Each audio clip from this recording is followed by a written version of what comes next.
You are listening to Keep Canada Weird.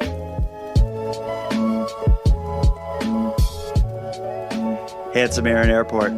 You know what this is? With my fingers. Two fingers. No, that's a V. For vendetta? No, for volume. And then on my other hand, I'm holding up. 4 fingers. Right. It's volume 4 of the Keep Canada Weird Mailbag. That's really complicated, the way you did that. Not nearly as complicated as what I'm about to break out. But before I break out the complicated thing that may make for some bizarre radio, how are you doing down there? We're in the middle of a storm, at least where I'm at in Halifax. Power's been flickering. Ice has been falling from the sky. How are you? I am well. We are getting the same storm system that you are currently getting. It'll be on its way to us very soon. So I look forward to, your review of it so that I can decide if I want to enjoy this storm or not. So far, it sucks. It feels like it's cold and sandblasting outside. It's like being in an Arctic sandblaster. I want to say, though, it was pretty impressive when you just said the same system. When you refer to weather as like a system, doesn't that feel kind of intelligent? Like a weather system to talk like that? Did I sound intelligent when I used that word? Yeah. Like, did I come across as someone who, Aaron knows a lot about weather? Weather and different systems, yeah. He was probably looking at the maps. Which system concerns me the most? So I mentioned that I was going to open the show with something complicated.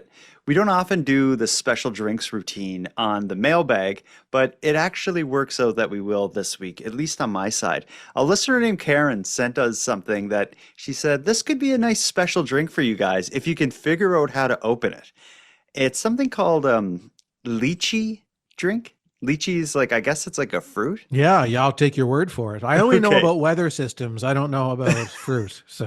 So for one, the bottle's bizarre. It's all misshapen and malformed. But what Karen told me is that it's very complicated to open. I looked at the top and it is this, there's a lot of writing in a language I don't understand, but there is like a sticker that says in English, how to open. It gives 5 steps. Step 1, remove the seal from the top. I'm probably going to have to edit this quite a bit. Okay, I got something off the top. Yeah, the entire thing probably. Step 2, detach the plunger from the center of the cap. Oh my gosh. Okay, I see something going on here. Yeah, it's probably the plunger. I'm a lot smarter than people give me credit for. Okay, all right. So from within the center of the cap, something kind of pops out, and it does kind of have a plunger look. Step 3, place the plunger on top of the bottle. Step 4, press down firmly with the base of your palm to release the marble. The marble? Inside the top of the bottle, it looks like there's almost like a glass marble in it or something. Well, I don't know what's going to happen. I'm probably going to get soaked. Whoa! Remember I complained that the bottle was weird and misshapen? It's because there's a little spot there that catches that marble. Oh, yeah. I'm going to take a sip of lychee drink. Don't swallow the marble. Oh. What's it taste like? It's kind of like 7-Up, but not if it wasn't that citrusy. Okay. That's not bad. Anyway. Wow. Karen, that was cool. Yeah. I didn't know we were doing special drinks tonight, so I only have my old staple, old faithful, sugar-free, caffeine-free Coca-Cola in the small mini can. As we call it, the Andre the Giant can. That's what I have. All right. Well, this will be the last time we pull out special drinks on the mailbag unless, I don't know, a miracle of wonder happens. We got a lot to get into tonight. For people who are new to this, the mailbag is simply a large bag of mail addressed to Keep Canada Weird that was unable to be opened during our previous weekly Weird News roundups.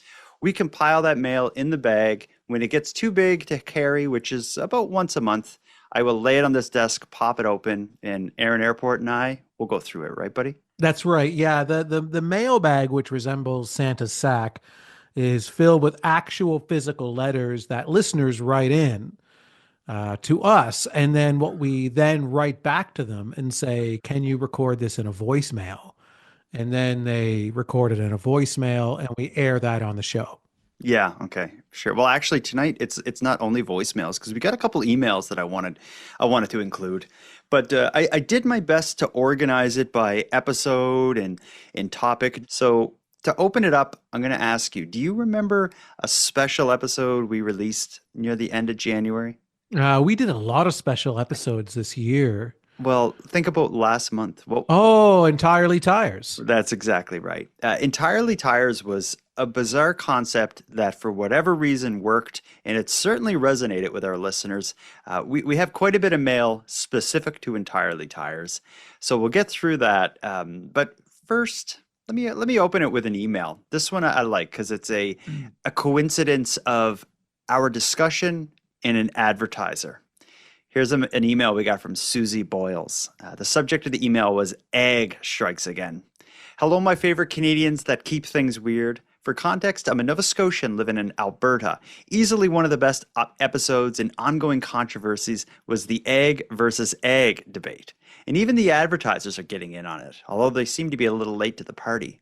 As I started the most recent episode of Keep Canada Weird tonight, Entirely Tires, I was instantly hit with an Alberta Egg Co-op commercial, and I laughed so hard I had to send you this quick note. I love what you guys do, and thanks for bringing me a little piece of home with every episode.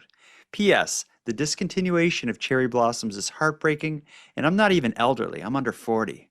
The audio clip of your kid from that video, they're not wrong. They're absolute garbage, but I'd eat an entire case of them. Why? Well, as some Why people would like, they eat an entire case? I'm kind of like that with some junk food. Some things I'm just like, oh, this is such crap. But like a pathetic, depressed person, I'm going to sit on the couch and just.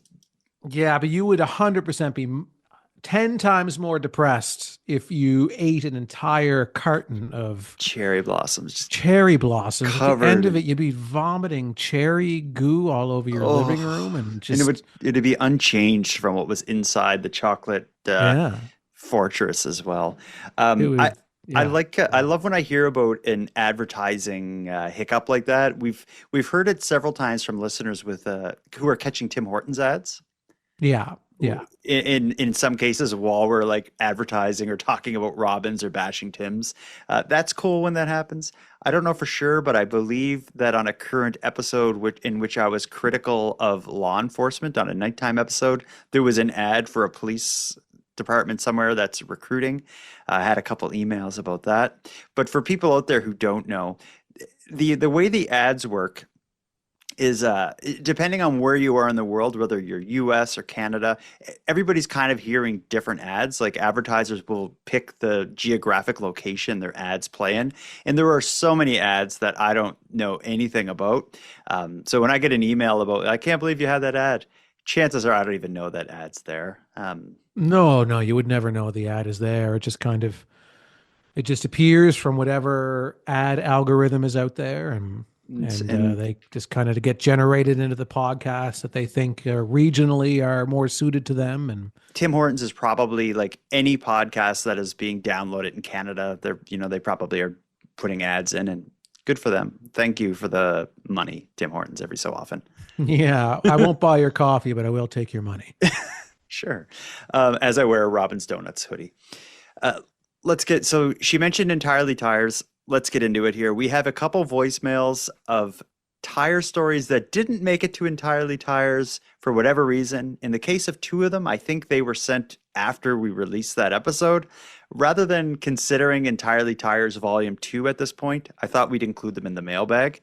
So let's start with this is a good one, and I have a personal story to add. This is Rachel's driver training tire story.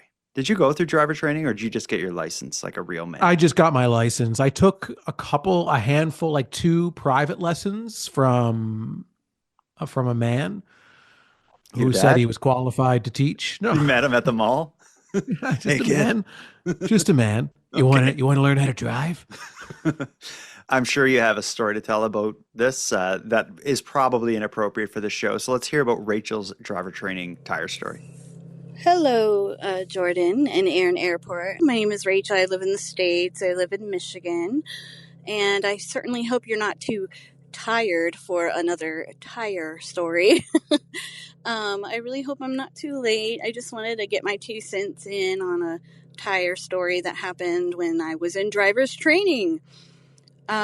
We had a school program where we could sign up and I was a part of this driver's training program. I was a teenager, excited to get my license, and I was sharing a car with a few other girls, and we had this one guy who was our teacher, and I happened to be driving behind a garbage truck, and I was keeping my distance, trying to keep focus. However, a piece of metal fell from the garbage truck. I didn't realize it until my driving instructor was like, "Don't hit that." And I said, "Hit what?" And sure enough, I hit that piece of metal and I had a flat tire. Of course, I was panicked, and the girls with us were trying to be supportive, and we're like, "This is our chance to learn how to change a tire." But sure enough, we didn't have time to do that. So another driving instructor picked us up while the other car got towed away. So there's my tire story. To this day, they mention it, that I was the first person ever and the only one to ever get a flat tire during driver's training in that program. And they do mention it a lot. And when I bring it up, they're like, "Oh, that was you?" So yeah, sure enough, I did get my license and my permit and my license. So no issues after that. So keep being amazing, you guys. Keep it weird and enjoy the rest of your day. That was certainly a tire story. Yeah, it was a good tire story. Did you like that one? Yeah, I really like that one. Yeah, the whole driver training, disasters happening when you're learning to drive. Mhm. Some people get really thrown off by that and they don't want to learn to drive anymore. Well, When I they could have see something that. traumatic happen behind the wheel at a young age. So, But is a flat tire that traumatic? depends on how weak-minded you are, I guess. Do you want to hear my driver training story? Does it involve a flat tire? Yeah. No, it's much darker. Dog lovers. Does it know. involve tires at all? The tires of the car in front of me? Yes. I was Okay. taking my driver training course. I had failed at or not my driver training course, my road test, you call it, where you actually get in the car with someone who works for the province, I guess, and they Mhm. you drive and they tell, and if you do it good enough, then they give you your license. So it was like my third try at that. And I was driving on Charlotte Street in Sydney, the main road in downtown Sydney. Everything was going great on the test. I was like, I'm killing it. But what ended up happening was the car in front of me, a dog ran out in front of the car and got the car hit the dog. So we all stopped and the dog, I don't even want to tell the rest of the story, but it was I was 17 and I witnessed that and I was devastated by the whole situation. And I ended up passing the test, but the guy said you did really good under pressure there. He stopped and it was a horrible situation, but that was my driver So training what story. would have happened on the test if you were the person that hit the dog? Would you fail? Is that an automatic fail?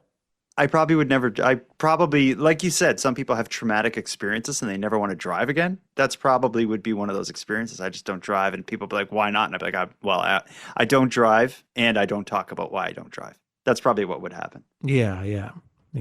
I took my driver's test twice. I failed the first time because I didn't see someone waiting at the crosswalk, and I went through the You crosswalk. hit them? You hit them? No, I wanted to after I failed. But they were just standing on the sidewalk waiting to enter the crosswalk. I didn't see them. Okay. And then I went through the crosswalk, and then they simply carried on with the rest of their day and went onto the crosswalk. Okay. But the guy was like, "Oh, you missed that person at the crosswalk," as they were waiting to enter it. And I'm like, "Oh, yeah, I didn't see them." Okay. And he said, "I'm a crosswalk guy, so I got to fail you." I'm a crosswalk. I'm big on crosswalks. I was born a crosswalk guy. I'll die a crosswalk guy. We have a follow-up to another tire story from Entirely Tires. Do you remember a listener named Katrina shared a tire story that involved she got a flat tire when she was on this out driving with her kids in the car, and it was this whole big escapade. I'll let her explain it. She has kind of a follow-up to her story. Hi, Jordan. Hi, Aaron. It's Katrina from Kitchener calling. I'm calling with an update on the story that you aired on your episode Entirely Tires a while back. And in that story, in that occurrence, I had a tire that came off the rim and rolled down the highway in front of me while my kids were screaming in the back seat. And my husband very kindly rescued us. Tonight, I'm actually sitting in my van, just home from rescuing my husband. So he was taking my son and his friend to hockey practice in the same car on the same highway, and he got a flat tire on the same side of the same wheel in the same car. Is that a coincidence? I don't know. If you have any advice for us, this is apparently the 5th time that we've had a tire issue with that car. So are we jinxed? I don't even understand.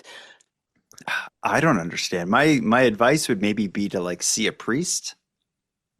Yeah, or a mechanic. But I don't know a lot about cars, but could a car itself have a problem that causes reoccurring issues with a wheel? Because like you get a flat tire, Yeah. you get a new tire put on, and then it should like kind of reset the whole thing. But I guess if it's happened to that one tire several times, Katrina, I would say see a mechanic and a priest. One of the two will be able to help you.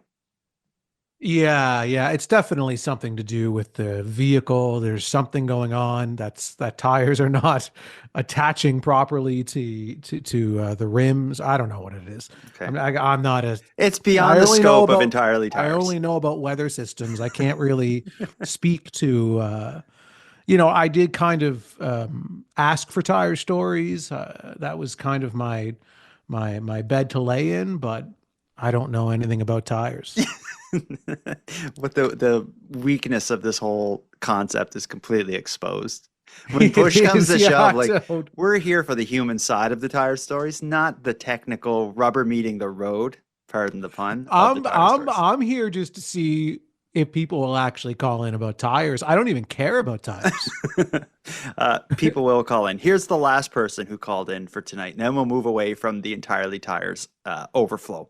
This is a really good one. It's Audrey's tire story. And I like this because it involves like mansplaining, but it kind of just blowing up in everybody's face. This is a mansplaining misstep tire story from Audrey. Hi, Jordan and Aaron. This is Audrey from Quadra Island, a veritable bastion of Canadian weirdness.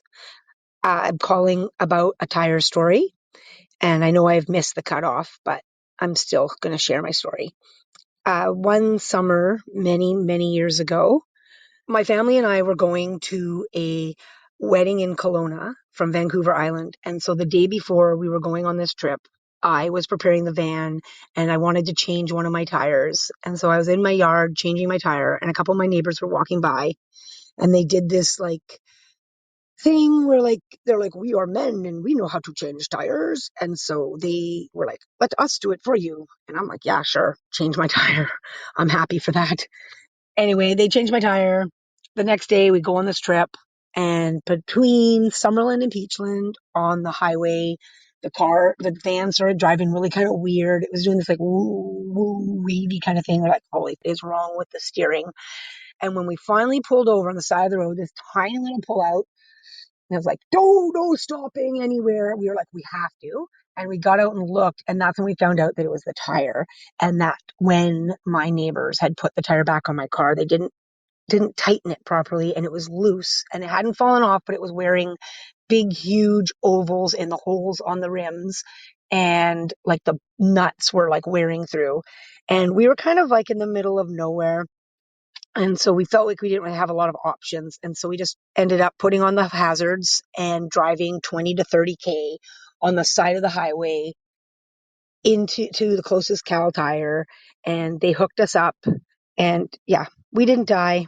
My favorite part of that voicemail was not the tire story, it was the voices she did for the different people. That's what I was going to say. I'm a man. I am a man. I am a man. I will help you move. I am a man. I will apply for a bank loan. I am a man.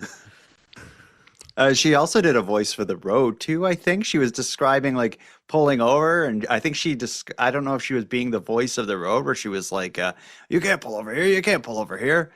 I'm a What have you road. I'm a got there? road. With I'm signs. asphalt. I'm pavement. I'm a road. I just lay here. Everyone just rolls over me. Um, the worst feeling I think is when you let someone else do something for you and they screw it up and you're just like, oh my God, why did I let someone else do this? I hate that. I hate that feeling. I have a bit of anxiety listening to that because I can imagine that happening to me and as my car is bouncing around and my rims are getting torn apart or whatever, I'd just be thinking like, oh, Jordan, why did you let someone else do this? Of course they messed it up. I have no Of faith in course. people. Yeah. Yeah. I mean, I have more faith in other people than I do myself most of the time, but I understand. It can be scary putting your trust in people. People often let you down in life, and it's unfortunate that that's the state of the world right now. Mhm. Last bit of tire discourse here. Another email. This comes from Hannah, and this is I'm going to call this a bit of this is a bit low effort, but I think what Hannah's hoping to get out of it is a what I call the hot pink swag packs, which is my hot pink envelope of Keep Canada Weird merch. I send to anybody who has a voicemail aired on the show or the mailbag episode. She really wants one, but here's what she has to say. Sorry, this is a day late and $1 short. I meant to call, but I didn't. What can I say? I couldn't let Aaron Airport down, but here we are. Below, you're going to find my contribution to the next Tire episode. I feel like this is worthy of discussion. Also, everyone was so busy debating is Aaron handsome or not, which is really an unfortunate waste of the correspondent's time. What they really should be mentioning is that he appears much younger than one may guess after doing a little bit of cyber searching. Love you guys, love the show, and love everything weird. Then she goes on to give me her address and says, if you're feeling generous, here's my address. But what she attached to that is a screenshot of an article that presents a fun fact about tires. And the fun fact is, did you know Lego produces over 318 million tires a year, far surpassing any traditional tire company like Bridgestone or Goodyear. In fact, Lego's tire production is over 50% higher than any other major tire manufacturer. So the fun fact that she provided us is that Lego is who makes more tires than anybody else by a huge margin.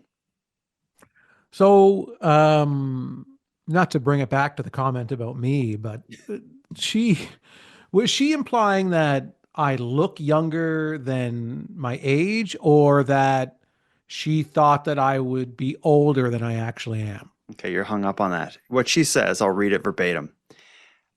She says, everyone was busy debating if Aaron is handsome or not, which is really an unfortunate waste of everyone's time, when really they fail to mention the part where he appears much younger than one might have guessed before cyber searching. So I think she says you look younger than she expected. Okay. I'm not convinced that that's what she means. He appears Uh, much younger than one may have guessed before cyber searching. Yeah, yeah. that has to be it. So before I looked at you, I didn't expect you to look that youthful. Yeah, maybe. I still What? think there's a possibility that she might feel like, oh, he's never mind. Yeah, it's too scrambled to even think about it now. I I think agree with you. it's a Yeah. compliment, man. Hmm. I'm You just gonna lose sleep over it. I just feel like I look 80 years old to this person. and Lego makes a ton of tires. Uh, Yeah. so Yeah, that is nice. should we be clear? Is this the end of tires for this show? And by this show, I don't mean Mailbag Volume 4. I mean Keep Canada Weird. Well, I did admit that I actually don't care about tires. It was That's the just truth. The truth comes out. It was a long build-up. You faked it the whole time. yeah, The I truth is out did. now.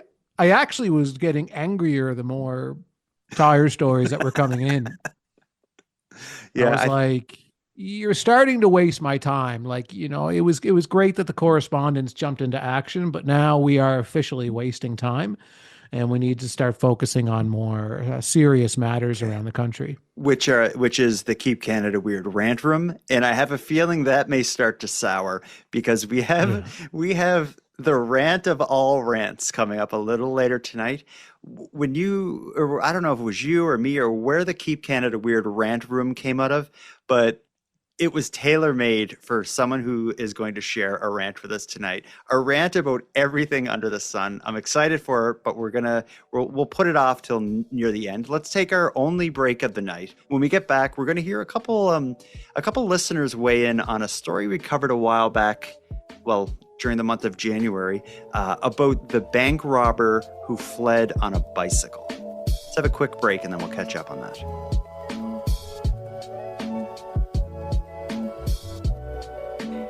Aaron, on January 10th, we heard the story about a fella who was robbing a bank on a bike. Bank employees confronted the suspect, forcing him to flee empty-handed. Upon leaving, he discovered that his bike was no longer where he had left it. He then fled on foot, heading north on Upper Paradise Road, and was last seen near Elmwood Avenue. The suspect is described as white between 5'4" and 5'8", and was wearing a long, multicolored scarf, black sunglasses, a blue surgical mask, a black jacket with fur trim, black gloves, dark pants, and white shoes during the incident. Who witnessed this man and was able to recall every single piece of clothing that this person had on? Ironically, the bike thief was also male, wearing all black clothing.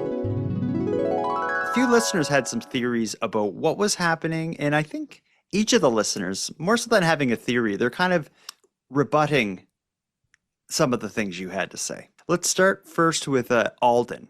Alden is going to give Alden gives a theory that contradicts some things you had to say. Here's Alden's thoughts.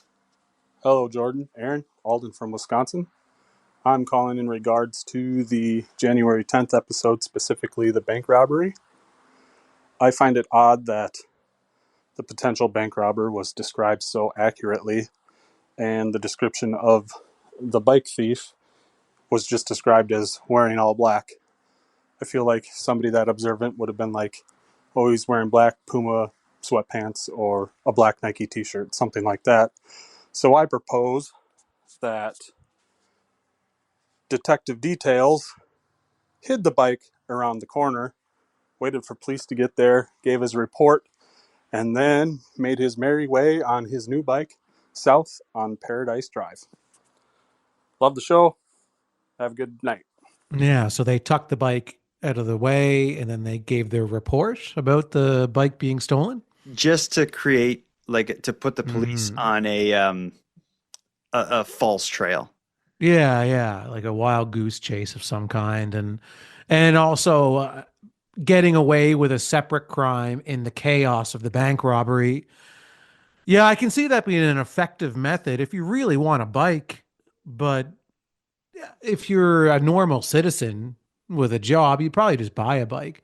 But if you're a kleptomaniac and you're like, oh, this would be a great way for me to feed my desire to steal. Yeah, especially if your kleptomania, it kind of rubs up against like elaborate heists. Like, could there be a more complicated way of stealing a bike than using like the a distraction of a bank robbery? You know what it is? The show Dexter, right? Dexter had this deep-rooted desire to kill. And his father had taught him at a very young age that you can't kill good people. So if you're going to act on this desire, you need to kill bad people, you know, so that's what he does. So he kills criminals, he kills murderers, he kills who he deems as evil people. And so this kleptomaniac in this bank robbery story only steals from criminals. So they go around looking for criminals to steal from. I get it. Yeah, it could be that. And no jury would convict him of stealing a getaway bike by a bank robber who's in the process of it. Because not only does the bank robber get caught because the bike's gone, he does nothing wrong. Yeah, it's a victimless crime. Yeah, no, I agree. I agree. Solved. Hopefully, they donate the bike maybe to somebody in A need. children's charity, an orphanage. Yeah, depending on how big the bike is, somebody who needs a bike. But we're talking about a very complicated character here, so where the line between good and evil and right and wrong is very blurred.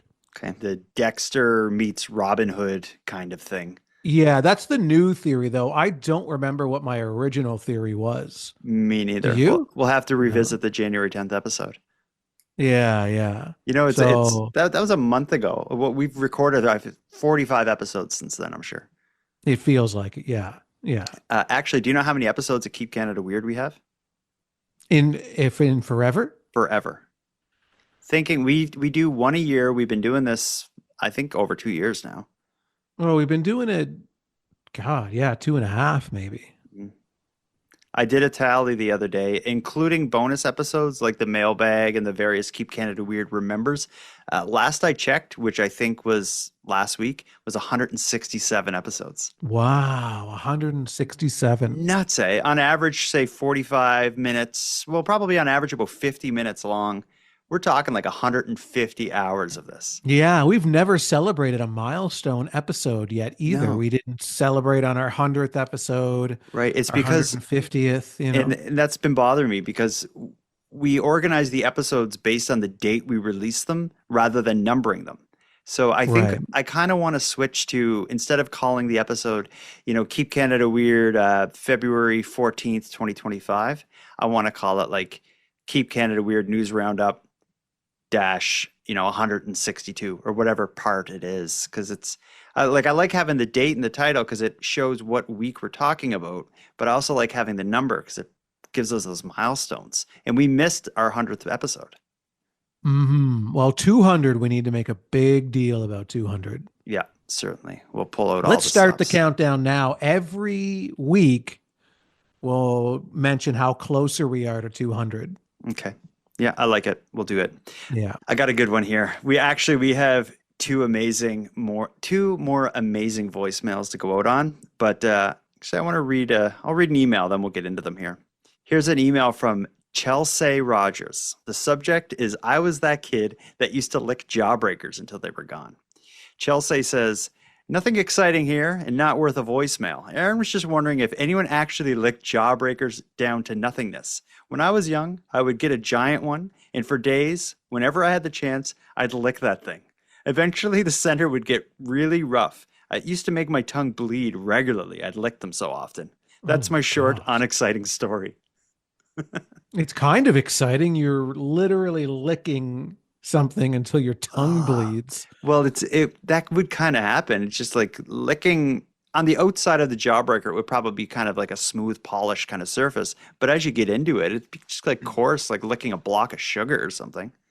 Or sandpaper. Like, why would you do that to yourself, though? Like, how good does the jawbreaker taste I that you're willing to shred your own tongue for it? She says when she was young. I blame her parents. Like if I saw my kid in Oh, a okay, yeah. corner like licking a jawbreaker for like For days, I'd be like, hours, for can I hours at just a get you a time. licorice or any normal Yeah. thing? Like, are you that deprived of sweets? Yeah, I just picture them in tattered clothes in the corner, like completely just that's their only nourishment that they're living off of. And they're Yeah. Let's hear. calling the police. Her tongue is sliced open, please. Bring her any kind of candy that's less painful and life altering. We got a life and death bee story here, and it could also be a life and death animal uprising story. They're going to pose the question whether or not this is related to the animal uprising. This is a listener named Allie. This story, it gets me. I'm scared of bees. I don't think you have that phobia like me, but bees they do it for me. All the wrong things. Here it comes. Hi, Aaron. Hi, Jordan. It's Allie from Abbotsford, British Columbia, a correspondent. I just wanted to say a piece about the animal uprising. I have a question if bees and wasps are also part of that. Because if they are, things are getting bad. I was attacked on Christmas Eve. I share a fear of bees and wasps. I think Jordan does as well. I feel like always I'm targeted. Like I've always been targeted by them, and they must know that I'm scared. And anyway, Christmas Eve, okay, like bees and wasps are supposed to be gone right now. This is like the only good thing about winter. And I'm at my mom's dinner table, eating dinner with my family, my grandparents. I look down and a wasp is crawling across my body on my shirt. And I have to stand up and I'm like, there's a wasp on me. And if I hadn't seen it, it was going to go into my jean jacket. I would have been bit like a million times. Why was there a wasp inside my mother's house on Christmas Eve? And why, out of the entire table of people who are not as scared as I am, why did it pick me? I don't know. It was a near-death experience for me on Christmas Eve in front of my children and my family. I tried to stay calm to not scare my kids. I didn't scream, but I stood up and freaked out, closed my eyes, and luckily my husband was able to get it off for me. But they're relentless. It was Christmas Eve, and yet they still came for me. You just never know if they're going to be crawling across from you or on you.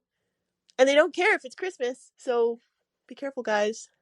Anyway, thanks a lot for the podcast. I love it. It's like my favorite.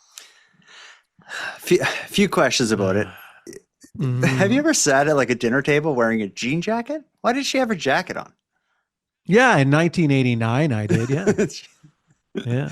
But I had all these buttons all over it. I had AC/DC rules written in, liquid paper on the back. Yeah. I can't answer her question though as to why it would be there. Are bees involved in the animal uprising? I don't think so. I think it's. I know why Of course it's you there. do. Why was it there? Yeah, I had a similar experience with bees. Okay. So, and she's not going to like the answer Uh-oh. at all. Now, I'm not 100% on this. I can't say with great certainty, but I can say with great probability that they have nested in your house somewhere, Oh. in the walls, in the siding, somewhere where they can kind of get into the house so that because I would be finding bees sometimes in my house well after they should be kind of gone. But they were kind of finding areas like wasps or bees will find areas to kind of live in your house and in the cracks and Damn. and in certain spots that they can kind of, just be there and they'll make their way into your house.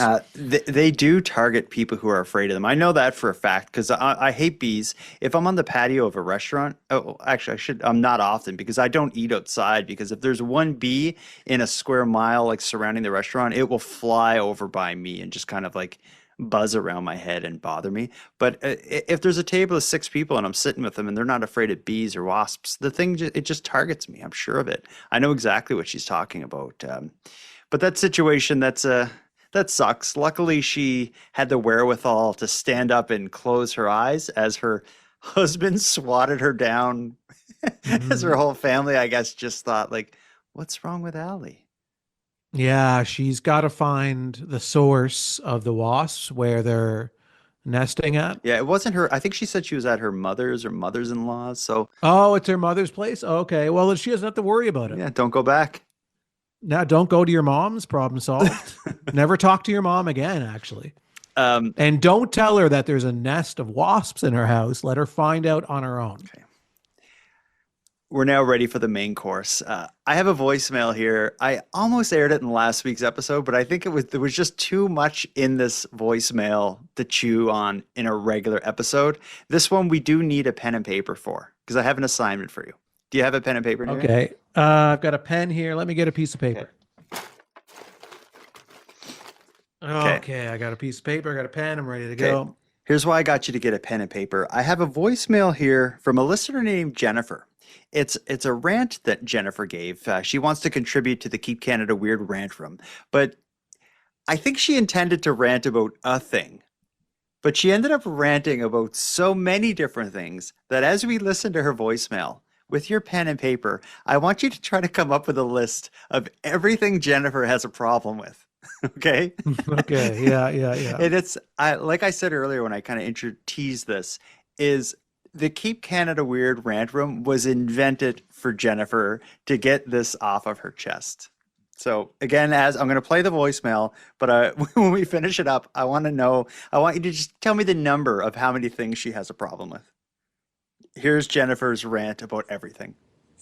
Hi, this is Jennifer calling from Virginia, the U.S., in reference to the rant episode, the most recent one. First, I think that it's a little bit hard to rant when you're time constrained because we're supposed to only have 5 minutes to record. And when you have 5 minutes, you want to make sure that you know what you're going to talk about. But when you're ranting, you want to kind of just go on and not feel limited time-wise. So I do have a little bit of a rant about the rant. But also, I agree with Jordan about the gift card situation. My in-laws, which I could rant about, but anyway, my mother-in-law loves gift cards, and for Christmas, mostly every year, she will do tons and tons of gift cards. She'll also do tons of other random presents because I think she feels like she needs to spend a certain amount of money on everyone. But my husband and I don't really necessarily believe in Christmas presents so much, except now that we have kids, we kind of have to because of pressure from other parents that are giving presents and Santa Claus and all those other things. But anyway, my mother-in-law, she will give us gift cards, and my husband has said he doesn't understand why she gets presents for other people adult-wise. She bought me 2 gift cards for 2 different craft stores this year, so I have to go across town to buy paint from 2 different stores instead of just going to one store. That doesn't make much sense either. Also, so she'll wrap up things every year that are thoughtful from her point of view, I assume.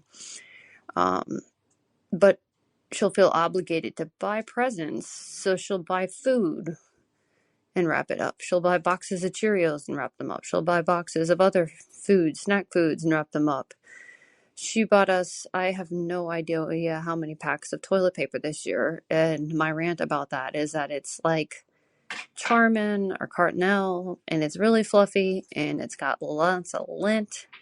You can see the lint from the side of the toilet paper roll as it's flaking off. And I don't want lint there when I'm wiping or when I'm wiping my kids' butts. I don't want lint all over the place. I would rather buy the cheap pack from the Walmart of $1 for 4 rolls or whatever it is and not have lint everywhere in the situation. I don't know how people can deal with lint. Anyway, that's my rant. Just give people cash, give people a thoughtful present, or just don't give them something at all. Maybe we need to start that as a society to make it normalized. Presents aren't that needed. Anyway, thanks for listening to my rant. All right. Thank you. At the end, I think she was like just saying, like, do I got anything else I got to get off my chest here? I'm just finishing one final thought. Hold on. Okay. She had a lot, right? Yeah, just finishing a thought here. One sec. I think we need to tighten up the idea of the rant room we need to limit it to one rant or one specific issue. But that was like kind of the scattershot, the buckshot. Yeah, it's a machine gun rant is what it is. It's just rapid fire, just pelting rants at us. But how many do you have? I kind of broke them into themes, but Okay. I got 8 solid topics or 8 solid okay. issues. Do you have more than that? I have 11. Okay, so the first thing was the way the voicemail application works and the length of the rants. Yeah, I labeled that as ranting about time. Yeah, because the way the app works, when you go to nighttimepodcast.com/contact to send us a voicemail, it limits you to 5 minutes per recording. But what often will happen is people will record, if you have a lot to say, they'll record 2 or 3 voicemails And I'll edit it together. But that bothered her, and I kind of get that when you rant, especially with what she has going on, all the things she has going on. She just wants to let it Mhm. loose without that clock ticking. Uh, Yeah. from there, she went to gift cards. Yeah, that's my number two is hates gift cards. Me too. I get you. Yeah. Uh, My number three is just a general rant about her mother-in-law. okay, I had like in-laws slash mother-in-law. It was kind of like it Yeah. started with in-laws, but it really focused in on the mother-in-law. Yeah, yeah. I was writing kind of a general one too, and I was like, it seems that her target is her mother-in-law. Mhm. And 'Cause and she- then it kind of pivoted from that to presents in general, but then it got more specific to her mother-in-law's presence.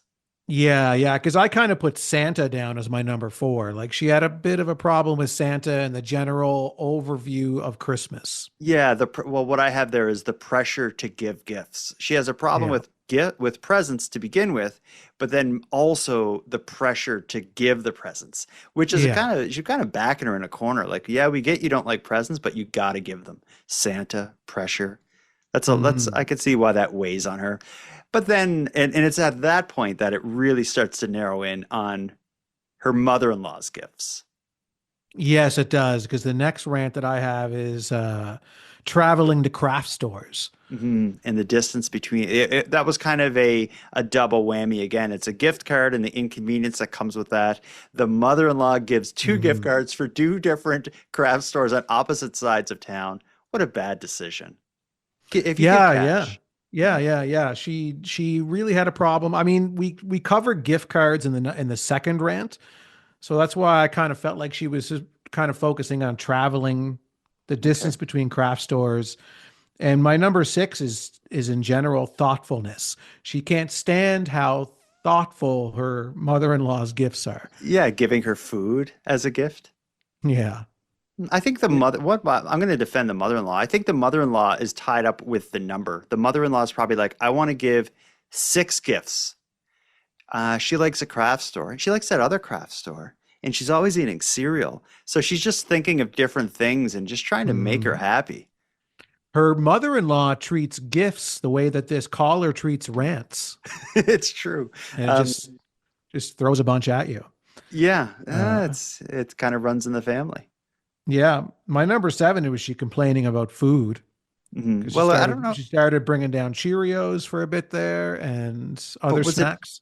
I don't know if Jennifer had an issue with Cheerios and the snacks on their own. I think it was them being wrapped as a gift, and the fact that they're wrapped. It's like you unwrap something and it's like Cheerios. You're like, what the heck? Why did you wrap that? Why did you But get it that as a is an gift? issue with Cheerios because They're not if you good enough. really like Cheerios, which I do, if somebody got me a gift at Christmas time and I opened it up and it was Honey Nut Cheerios, I'd be like, oh, I love these. Mm.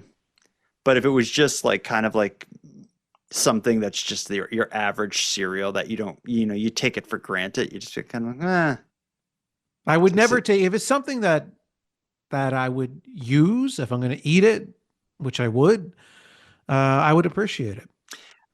as a statement to Jennifer's ability to be upset and bothered by something, she then transitioned to ranting about toilet paper as a gift, specifically linty toilet paper, which I've never noticed or had a problem with.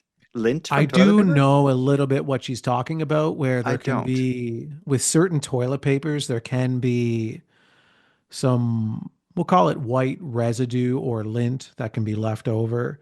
So maybe like when Uh, the toilet paper is like cut at the factory, it's not like a smooth enough cut, so there's tiny little like fragments or something. Like I just yeah, well, I've never noticed it on my own bum because that's really hard for me to really see. But I when I've used toilet paper in other scenarios, I have noticed some lint left behind, but it's never quite bothered me that I would call you've into a podcast about it. podcast.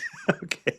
And that my list ended with lint. Was there anything else you got after that? Oh, yeah. So I separated my number eight is toilet paper lint, but then I made a new one, number nine, for linty butts. I felt Okay. that there was a little separation there that needed to be distinguished. because she hates toilet paper lint, but also because of toilet paper lint, she hates linty butts because Okay. that is what the lint is doing. Okay. It's making her children's butts linty. Okay. My number 10 is society in general. She has Mhm. a real problem with society, it seemed like. My overall kind of grasp on it. But my number 11, her final rant, is about not having any more rants. So Mhm. she seemed almost like she was getting angry at the end, where she's like, she wanted to keep ranting, but she couldn't think of another rant. Yeah, there was a moment at the end where she just took a kind of a couple breaths, like, uh, uh, I wonder if she kind I of, still have this anger in me. There has to be something I can vocalize to these but, guys. What do I and, say? and she also kind of painted herself into a bit of a box because she ranted about the 5 minute limit, and then what'd she give us? 3.5 minutes of rant. Yeah, yeah. And she So, wanted to so keep if going. And she knew yeah, that, the 5 minutes really made her mad because she's like, well, I have a lot of ranting to do. This isn't going to work for me. I think at the end she realized that maybe it isn't the lint, my mother-in-law, gift cards, presents, the pressure to give gifts, foods as gifts, my in-laws, the voicemail length. Maybe it's me. Yeah, I think a mirror is what you should get for Christmas next year. Take a look into it and say, maybe I'm the problem. Uh, I hope Jennifer has a sense of humor, or we just lost a listener. If that's the price we have to pay, to give the people the venue of a rant room. This is If they want to we've got to rant, weigh in with brutal honesty on these things. It's extremely important. But I agree with her on a few things. I mean, the toilet paper lint, I'm right there with her. It can be the frustrating. gift cards, the gift giving, the pressure to give gifts, I understand all that. Christmas for me, I'm just like, whatever, just like, I gotta go along with this. Just take as much of my money as I can afford, and I'll just get a bunch of gifts that my ungrateful kids aren't gonna care about. Yeah, your kids are ungrateful, Mhm. 100%. And the voicemail application, nobody, it doesn't bother the length of the voicemail. It doesn't bother anyone in this world more than it bothers me because I'm the one who has to take three voicemails and try to stitch them together so it sounds like one. If I could raise it from 5 minutes to 15 minutes, my life would be easier. So, Hmm. Jennifer, I agree with you on that one. Your mother-in-law, I'll be honest, she sounds like a really nice lady. Yeah, she sounds like she loves to give gifts. I do understand the pressure, but it's the holidays. Some people just enjoy doing it, and I think some of the pressure comes from the holiday in general. But then there's a certain amount of pressure that you're putting on it yourself because you feel like you have to match other people's gift giving when you actually don't. Hmm. You can let those people give you more gifts than you give them. It's okay. That's how you win at gift giving, right? It's not a game. It's spending time with family and giving them what you think is appropriate as a gift, or not giving them a gift at all, and just saying, "Hey, I just didn't see anything that jumped out at me. It's okay." I have one bonus rant. I think there was a comment we received on Spotify. So when we release an episode on Spotify, people can kind of give reviews or leave comments about that specific question, that specific episode.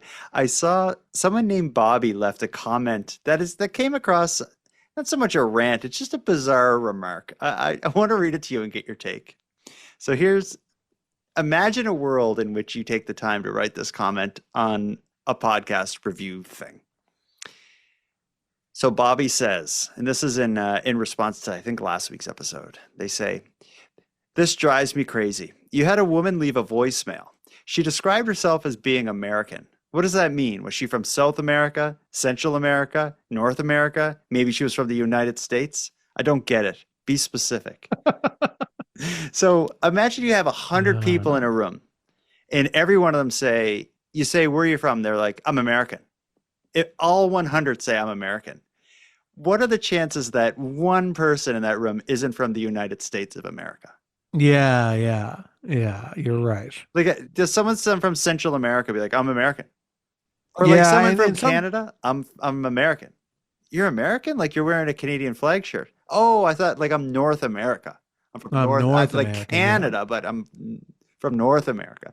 Nobody does that. No, no.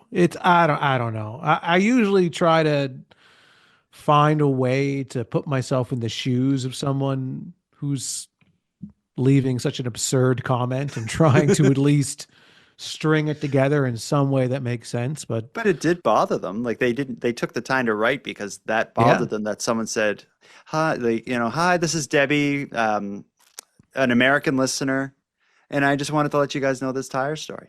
And Bobby's like, "Oh, this could be from anywhere." it could be from anywhere. And I can't enjoy the story unless I know exactly where they're from.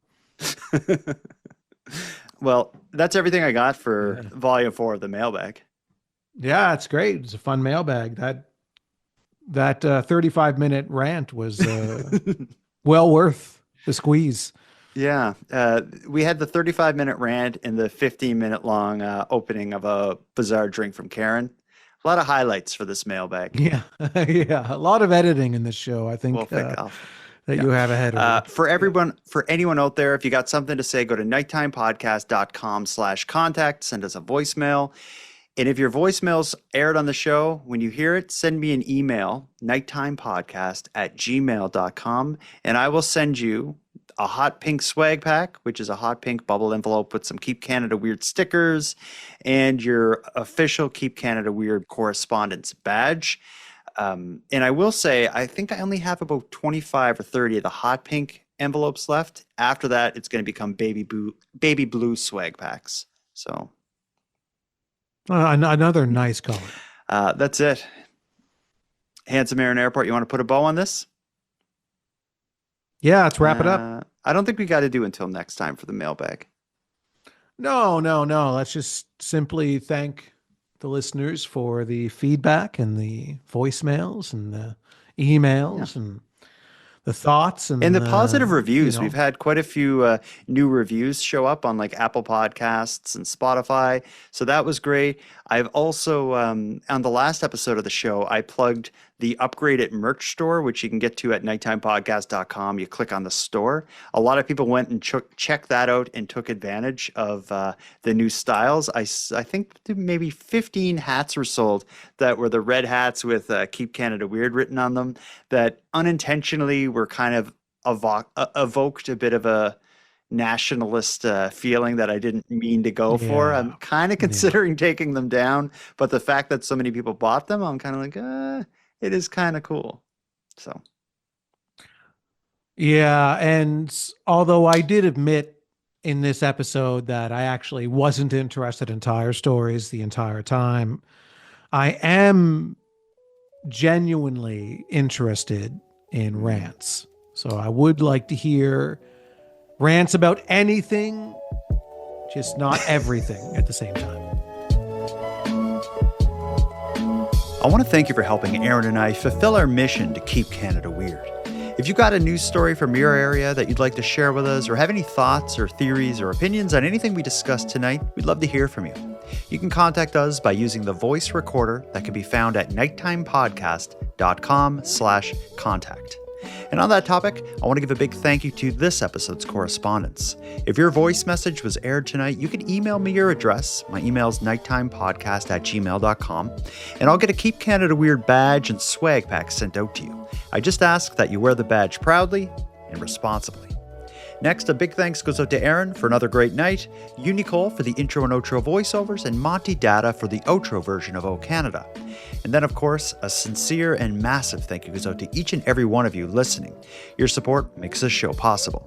And if you'd like to support the show even more, please consider a subscription to the premium feed, which can be found at nighttimepodcast.com/subscribe.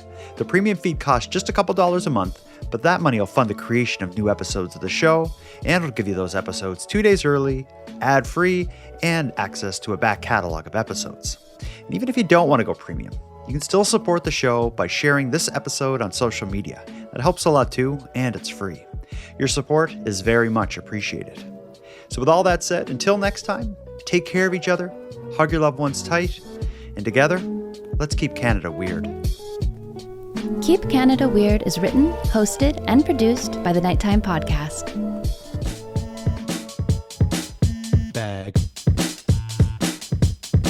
Mailbag.